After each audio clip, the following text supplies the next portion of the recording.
share a very important topic for a congregation na namatayan ng pastor. The Bible said in the book of Joshua, chapter 1, I will continue Pastor Jerry's preaching this morning. He said, after the death of Moses, the servant of the Lord said to Joshua, the son of Nun, Moses' aide, Moses, my servant, is dead. Now then, you and all these people, get ready to cross the Jordan into the land I am about to give to them, to the Israelites. I will give you every place where you set your foot, as I promised Moses. As you know, ito pong week na ito, yesterday, nilibig na po natin si Bishop Hurley. And if you would look on the passage of the scripture na binasa po natin, nagpapaalala po ito sa bawat isa, sa bawat narito po ngayon. Naniniwala po ako na this is the time to remind ourselves. Imagine our great leader, Bishop Hurley, died. Therefore, something dies in the community. His voice is now silent. Don't forget that. His gift in the church was withdrawn. A unique grace in the life of Bishop Hurley. He is irreplaceable. This man is unrepeatable because yesterday he is taken now back to the ground. Now, just to say continue can feel like a betrayal of this uniqueness. Hindi ko po masabing basta-bastang mag-continue lang. Hindi ho madali. Because the withdrawal of the death of the visible leader is not a tragedy to survive. But, papasok na po kasi tayo sa ibang larangan. Papasok po, nakakaiba. Marami po kayong dapat maunawaan pag may nangyayaring ganito. What if God is doing something in silence?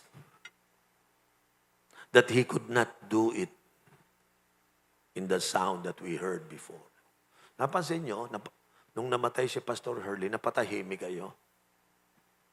Napag-isip kayo. Because you know why? You've been looking at the visible, but now you have to go back to the invisible. Pastor Hurley is our visible leader, but God is the invisible leader. Don't forget that. Nawala lang yung visible leader natin, pero hindi po nawawala yung invisible leader ng CLC.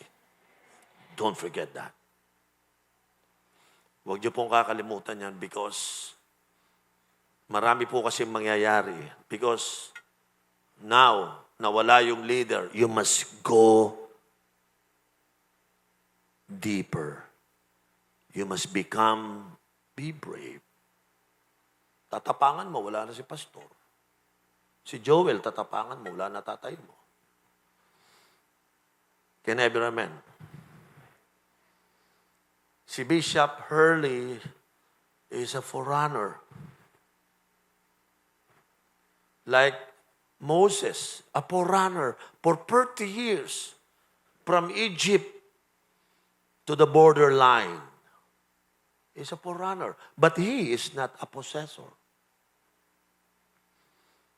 Bishop Hurley, for the last how many years, he foreran everything. And now it was given to the next Joshua. Joel must begin to become a possessor of the land. Moses is dead. Now Joshua arise, ang sabi po ng Bible. Yes, Moses saw the promised land, but he never set foot in it. Think about that. Hallelujah. I don't know why he was intentionally excluded in possessing the land. Pag nagsalita po si Bishop Early, when we are talking, para kaming mga baliw kasi yung mga pangarap namin. Tapos biglang namatay. Sabi ko, para iniwan mo naman ako, nag-uusap lang tayo nung isang araw. And I have to accept it. He is a forerunner, but he is never a possessor. The next generation that he trained, he lead like Joshua, will be the one to possess the land. Why? Every human leader, no matter how anointed, is a Moses. They will show you the land. They will suffer with you in the wilderness, but they will die on the wrong side of Jordan. But their death is not a failure. No. Bakit hindi pinapasok si Moses? May kailangan gawin si Lord eh. Kasi Kanaan yun eh. Lahat na magagaling doon, ginagawang idols. So sabi ni Lord kay Moses, huwag ka nang tatawid dyan. Kasi yung dinadala kong taong papunta dyan, ako sinasamba niyan eh. Baka pag tumawid ka dyan, ikaw ang sambahin. Meron ba dito sumasamba kay Bishop Hurley? Everyone is silent. I find out that this death is God's severe mercy. Mercy sa atin, Panginoon. It always prevents us from settling for a human as your final hope. Sometimes the leader was never meant to possess the promise with you. They just there to point you to the one who possessed the promises for you. Huwag niyo po kakalimutan po niyan. God need to withdraw the visible so that we could intensify the invisible. Maniwala po kayo, dahil nawala yung visible leader natin, lalo kayong kakapit sa Diyos. Lalo kayong magtitiwala sa Diyos. Paano na to? Wala na si Bishop Hurley. E nandiyan si Pastor Joel. Diba, isip mo, no? Yung pala, inaalis, wini-withdraw ang visible para yung invisible ma-intensify. Kasi mas malaki pa gagawin nyo.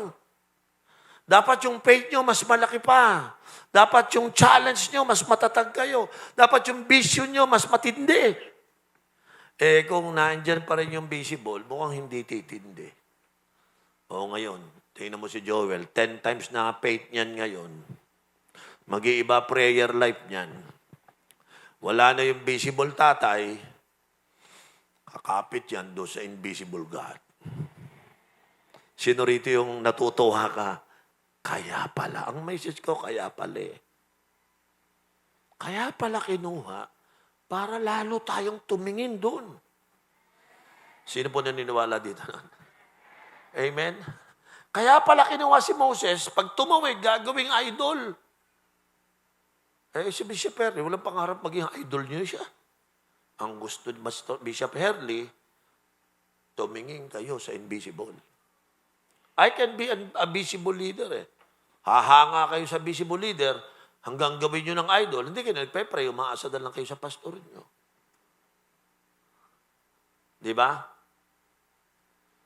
One day, may naglumapit sa akin, Bishop Uriel, pwede bang ipag-pray mo ako? Bakit? Hindi ka marunong mag-pray? Lagi na lang ako nagpe-pray. Napatigil siya. Hindi niya ina-expect. Halika. Mag-pray tayong dalawa. Sige, ako mag-pray. Oh, marunong ka naman mag-pray eh. Bakit sa akin mo pinagpe-pray? Idol kasi kita. Yun na nga ang mali. Parang ako lang yung may kapangyarihan eh. Sino po niniwala? It's time for you to get the invisible God work in your life. Joel, dati, pagkasama mo tatay mo, confident ka, di ba? Kasama ko papa ko. Sama ko pa. O, wale. Opo, papa. Wale ako. Ngayon, wala na. Paano na yan? Ano, kakapitan mo ba yung alaala mo sa ama mo? O kakapitan mo yung hindi mo nakikitang Diyos? Yan ang challenge sa atin lahat dito. Pastor Hurley is not here, but God is still with us. So sabi ni Moses kay Joshua sa Book of Deuteronomy, sabi ni Lord sa kanya, Moses is dead. Now rise up. Sabi ng John 16 verse 7, Jesus said something shocking. It is to your advantage that I go away. Paano ko kaya kayo kukonbinsihin? Namatay ang pastor nyo, advantage na kayo. Because when Jesus died, advantage na sila. Kasi nawawala na yung limitation back to the Holy Spirit and the Holy Spirit will be with you. The invisible Holy Spirit is the only thing that we rely on. Huwag niyong mamimiss po yan. Lahat mga cell leaders, na alam ko, nalungkot kayo na wala si pastor, pero hindi nawawala ang Holy Spirit. Siguro yung mga primary 12 nalungkot, paano na tayo? Paano na tayo? Magagalit si Pastor Hurley pag sinabi mong, paano na tayo? Wala na yung Pastor Hurley. Baka lumabas yung may batukan ka. Ba't ako naisip mong wala ako sa iyo? Ang Holy Spirit andyan pa rin sa iyo. Sino po excited? Andito pa rin ang Diyos sa atin. How can we lose the advantage? Sabi ni Jesus, because as long I am physically visible, limited ako. Ngayon, wala na ako ang Holy Spirit na sasama sa inyo. Can I have your amen? Yung iba sa inyo nagtataka, Lord, ba't ginawa mo to? Bakit nawala si Bishop? Sometimes may question tayo ganyan, di ba? Pero sa totoo lang po, when God Himself, parang, Lord, naranasan ko kasi mag-pray sa tatay, namatay. Tataka ako, Lord, ba't pastor naman ako, Lord, di ba pa ako pinagbigyan? Tinitinong ko yung mga kapatid, nagpe-pray, hindi pinagbigyan. Lahat tayo nag-pray, hindi tayo pinagbigyan. Ano ba, wala bang Diyos na nakikinig? Alam niyo, magandang tanong yan eh. Yung Lord, ba't matapat naman yung tatay namin? Ba't mo naman hindi niligtas? You know what? There's a time that God need to hide Himself to be found deeper.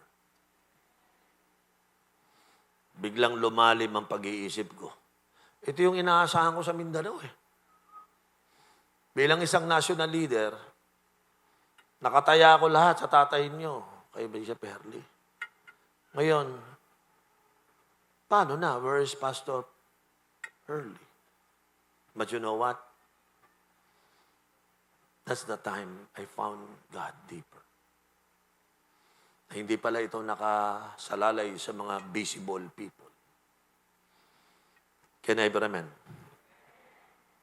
Every withdrawal of visible leaders, the church are forces to discover the invisible leadership of the Holy Spirit.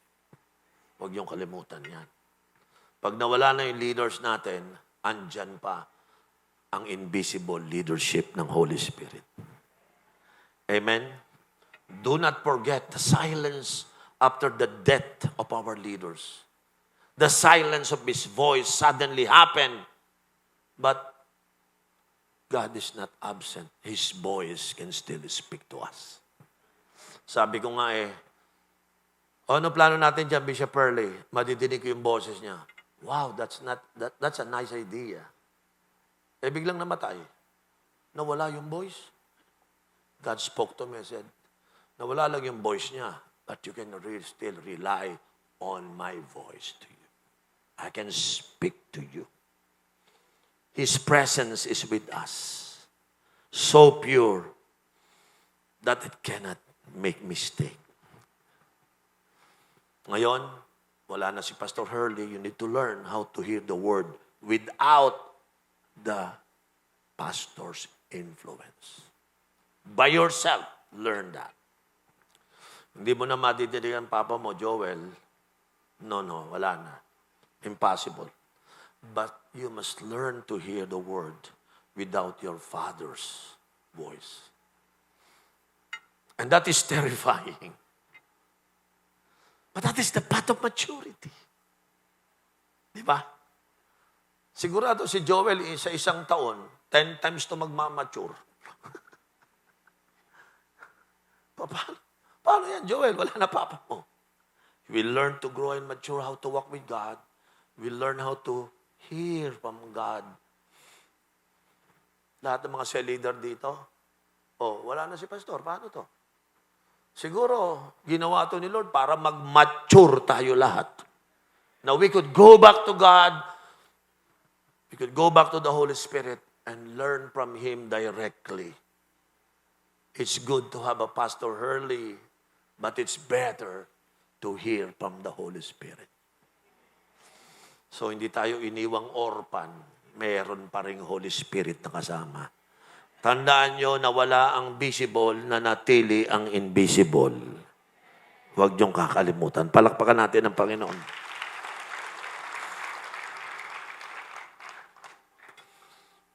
Tanungin ko lang kayo. Na-miss nyo ba yung presence niya? O na-miss nyo yung function niya? Gandang tanong niya. I asked that question to myself. Na-miss ko ba yung presence niya? O na-miss ko yung mga ginagawa niya?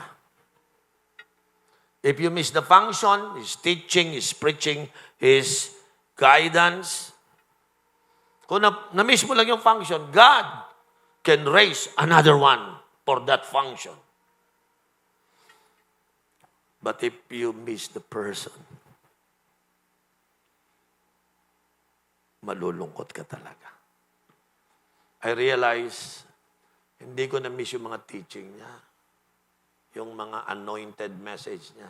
Siya mismo na-miss ko. Si Bishop Hurley mismo. And I will forever miss him. Mga kapatid, if you cannot hear God without the person's voice, if you cannot hear God without the person's voice, sa kanyang function, then, idol mo lang si Bishop Hurley. May idol ka. Siguro kaya pala God shattered it. Because Bishop Hurley doesn't like to become your idol. He wants you to worship God. Ngayon, wala na yung idol natin. Back to God tayo. Amen? Hinangaan natin siya, but let's go back. I love him because of his person, not because of what he can do. Yung gift niya kasi, tinanggal na sa atin eh. Yung galing niya lahat, tinanggal na sa atin. Walang naiiwan eh. Siyempre, namatay na eh. Wala nang iiwan yun. Alangan nang magpipreach pa rin siya. No? Joel is different from pastor. So, nung nakita ko po ito, nagpapasalamat ako. Pagamat nawala siya, may naiwang remnants. Tapos yung kamay ng mga remnants dito. Alam niyo ibig sabihin yan? Nung nawala yung giant, yung mga small na-expose. May cellular dito na-expose. Paano na? Paano? Puro yun, paano na? Paano na to? Yun, na-expose na. Kaya minsan may tatanggalin si Lord para ma-expose. Okay. Hindi mo pala kayang makipag-work mag-isa kasama si Lord.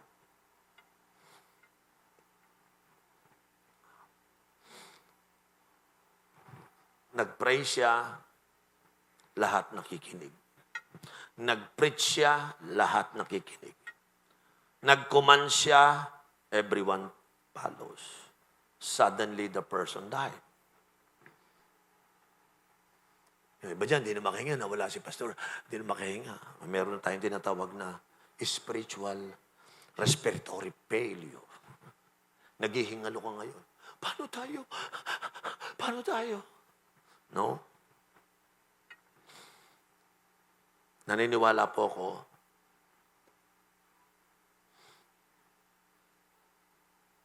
si Bishop Hurley namatay, hindi ho dapat ito magkaroon ng negative impact sa atin. Ito ay puro positive. Sino ito naniniwala sa araw na ito, lalo kang didikit sa Holy Spirit. Lalo kang mananalangin. Say amen.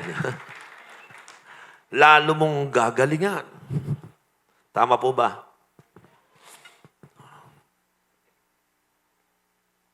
Walang plano ang Diyos na bigyan kayo ng charismatic transfer. Yung galing, itatransfer kay Diyos. Hindi totoo po yun. Mamimili tayo. Mag-paper kay Lord, i-transfer mo lahat ng gift, lahat ng ability, bigay mo po sa amin, i-transfer. Walang ganon. The only thing na meron, na pwede natin gayahin sa Kanya, is your identical obedience. Huwag mong gayahin yung gift. Huwag mong gayahin lahat yon. Ang gayahin mo, paano sumunod sa Diyos? Katulad ng ginawa niya. Imagine nyo, nagbuburol tayo, ilang libo dumating. Because maraming tao naapektuhan eh. Because of obedience. Maraming na-save because of obedience. Maraming natulungan simbahan because of obedience. Maraming nakakilala sa Lord, nag-mature because of obedience. Tapos ginagaya mo yung preaching. Gayahin mo yung obedience. Because Bishop Hurley teach us how to obey. Kung meron tayong kukunin sa Kanya, huwag na yung preaching, mga ganda nun eh. Naka-record pa nga yun eh. Pwede mo nang i-ayo, makukuha mo na yun eh. Ewan ko lang kung makuha mo yung obedience. Yan ang challenge ko sa inyo. Amen. Hindi naman gaganda to kung walang nag-obey eh. Nag-obey kasi yun eh. Pero iba, ginagayang mag-preach. Di ba? Ginagayang mag-minister. Ang isang pinag-pray ko, Lord, hanga ako kay Bishop Hurley. Ni minsan, hindi ko sinabing, turuan mo ako mag-preach katulad niya. Alam mo, sabi ko kagabi, turuan mo ako mag-obey ng katulad niyan, Lord. Na nung siya'y umalis, na-miss ng mga tao. Pag namatay ka, mayroon kayang mag-miss sa'yo? Ha? Huwag mo sabihin wala. Gayahin natin yung pagsunod niya. Sino po dito? Identical obedience.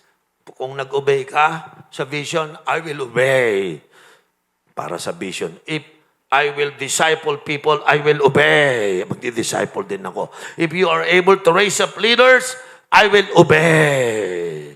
If necessary, one day I will plant the church, I will obey. Wala kayong ibang pinakamagandang gagayahin sa pastor nyo, yung kanyang obedience.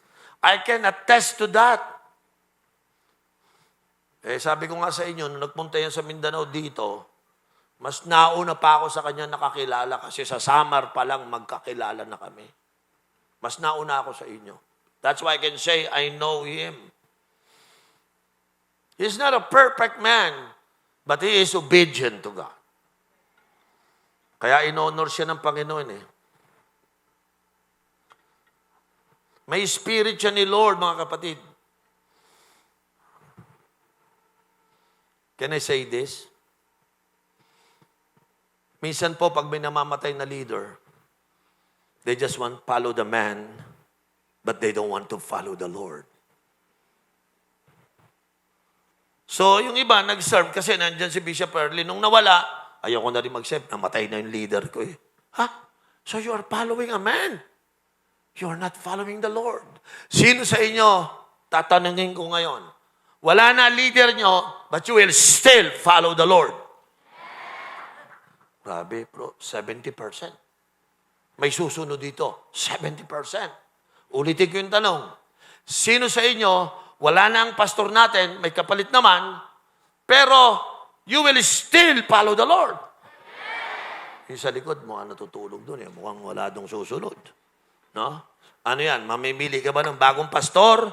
O sasabihin mo, Lord, handa po ako, Panginoon. Can I be amen? Lahat ng iniwan ni Bishop Hurley ay kayo ay tawag ko dyan, remnant. And those who remain as the remnant of this church, hindi mawawala ng mga maliliit na tao, mga weak na tao. Hindi mawawalan yan eh. Nandyan talaga yan sa loob ng simbahan. But at least genuine. Kahit mahina, kahit weak, kahit maliit. Amen. Mag-iingat kayo. Darating po yung ihip ng langit. Yung mga hindi nakakapit, mawawala ka, tingnan mo. Kaya ini-encourage ko kayo, patay ang pastor nyo, lalo kayong sumunod sa Diyos. Bakit? Yung mga chaps, mawawala lahat yun. Matatangay ng hangin yun. Pero tingnan mo yung katabi mo, mukhang matatag yung katabi mo, no? Sabi mo sa kanya, I will never be moved. Because I will follow the Lord. Amen? Sabi ko nga nawala lang yung invisible o yung visible, pero yung invisible, andito pa rin po, mga kapatid.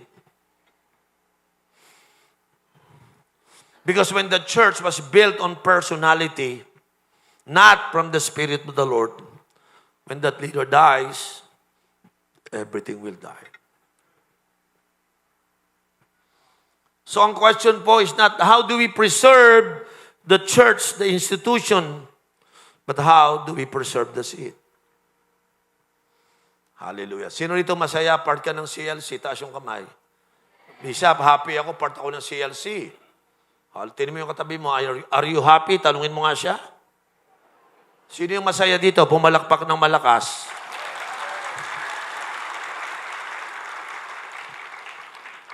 The leader was never the source. Huwag niyong kakalimutan. We often make this mistake. We worship the gift, not the giver of the gift. We usually, amen. Yeah, Moses parted the Red Sea, but Moses did not create the Red Sea. Yes, Moses struck the rock, but Moses did not make the water. Huwag niyo pong kakalimutan, Bishop Hurley is just a steward, not the owner. He is never the owner of this church. He is just a steward. The vision of the house was funneled through a man named Bishop Hurley. He is not the source. The leader was never the source. So our faith was not based on our leader. We love him, we respect him, because if you put your trust on your leader, you will collapse. But if your faith is in the God who called that leader, you are secure. The shepherd is still alive. Even the sheepdog is dead. Buhay pa ang Diyos. Hindi namamatay ang Diyos. Kasama niyo pa rin ang Diyos. Tutulungan pa rin tayo ng Diyos. Kaya ako, pasalamat tayo may Bishop Hurley talaga. Ang dami niya pong ginawa. Amen? Huwag niyong kalimutan ito. The promised land wasn't canceled because Moses died. Hindi kinancel. Yung promised land, wala na si Moses. Andun pa rin. Walang kinancel. Lahat ng pinangako ni Lord. Pasensya na kayo. Patay na yung leader niyo. Cancel. Hindi ko ganun.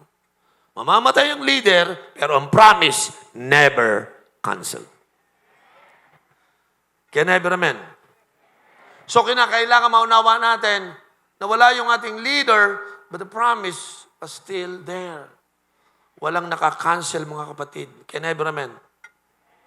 It was never canceled because the leader died. Hindi po. Gusto ko lang banggitin po ito, yung grief, yung lungkot natin.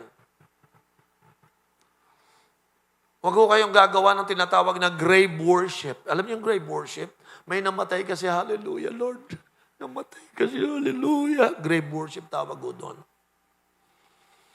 We could become so obsessed with how things used to be that we refuse to see what God wants to do now. Mamimiss ko si Pastor Hurley. Alam mo, ganito siyang ganda eh.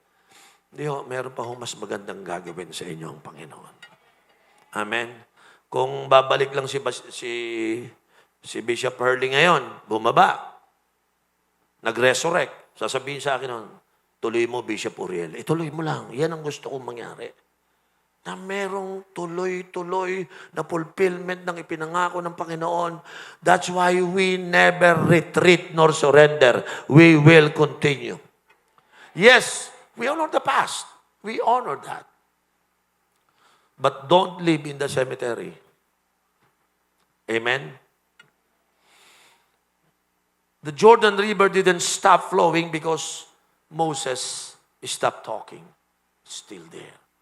Mga kapatid, ang ganda ng pinapagawa sa atin ng Panginoon. Amen?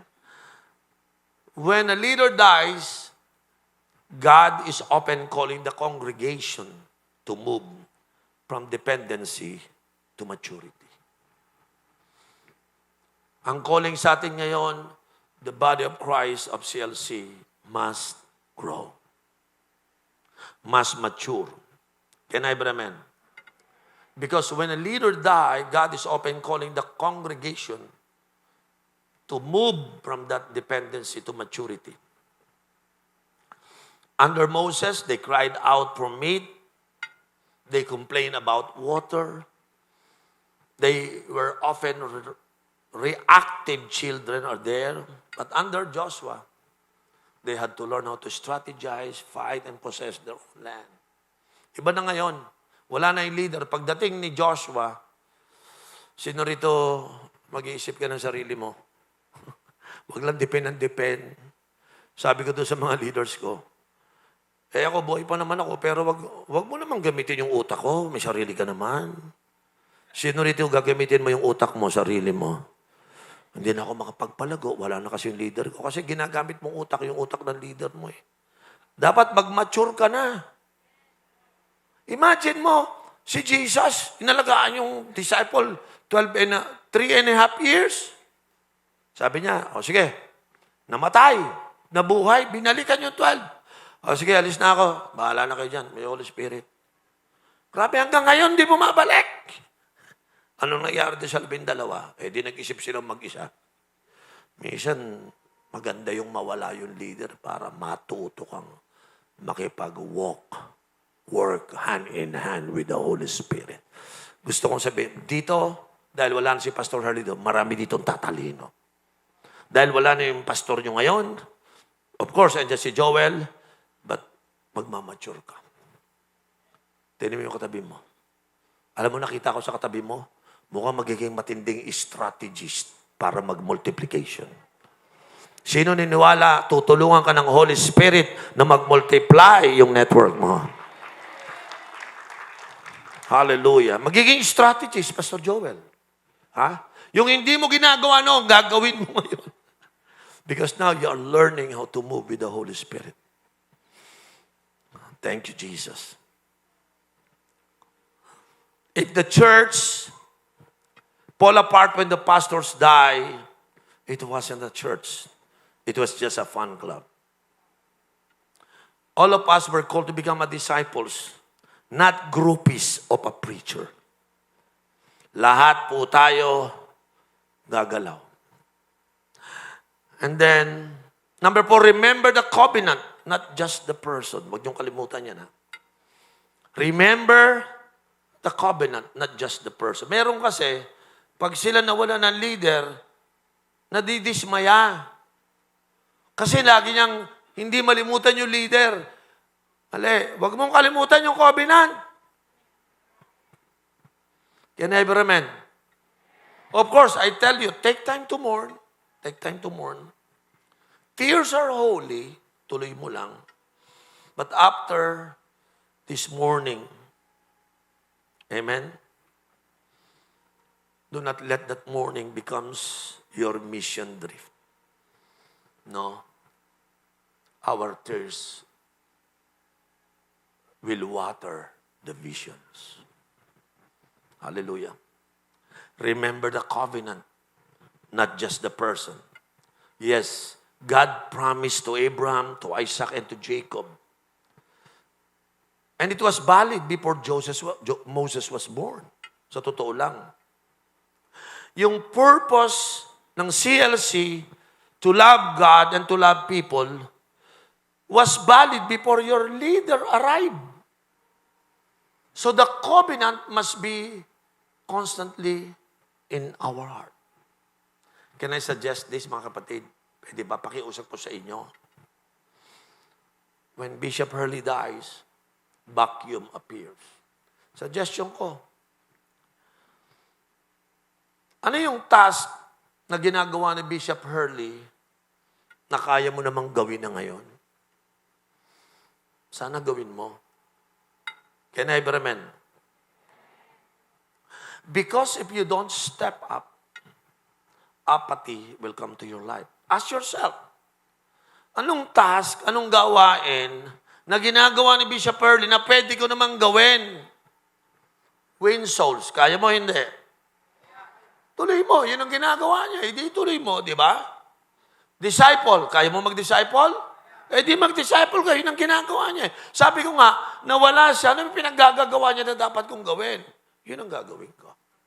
Yung iba kasi ganun, wala na. Wala na rin akong gagawin. Mali.